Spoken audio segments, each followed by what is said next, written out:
প্রতিদিন রোদের মধ্যে ভিডিও বানিয়ে বানিয়ে ফেসটাই কেমন ট্যান পড়ে গেছে। অনেকদিন স্কিন কেয়ার করা হয় না, চলো কিছু একটা করি। প্রথমেই ঠান্ডা জল দিয়ে মুখটা আমি ধুয়ে আসলাম। তারপরে নিয়ে নিলাম একটা উবটান পাউডার। ওখান থেকে কিছুটা আমার যতটা লাগবে সেই পরিমাণে নিয়ে তারপরে ওর মধ্যে মিশিয়ে দিলাম ঠান্ডা জল। ফ্রিজের ঠান্ডা জল দিলে খুবই ভালো হয়, এর সাথে তোমরা দই অন্য কিছু অ্যাড করতে পারো। তারপরে আমি পুরো ফেসটা এটা দিয়ে কভার করে নিলাম। যেখানে যেখানে ট্যান পড়েছে ভালো করে একটু মাসাজ করে নিলাম হাত দিয়ে। অনলি 5 মিনিট রাখবে, তারপরে কিন্তু আবার ঠান্ডা জল দিয়ে ধুয়ে ফেলবে। তারপরে দেখো আমি স্নান করে চলে আসলাম ফ্রেশ হয়ে। আর দেখতেই পাচ্ছ মুখের ট্যানটা কিন্তু অনেকটাই রিমুভ হয়ে গেছে। তারপরে আমি দিয়ে নিলাম একটা কিউকাম্বার টোনার।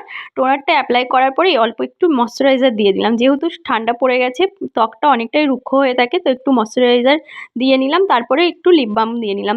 তারপরে একটা টিপ পরে প্রত্যেক দিন কিন্তু আমার স্নান করার আগে এটাই স্কিন কেয়ার রুটিন। কেমন লাগলো ভিডিওটা অবশ্যই জানিও। বাই।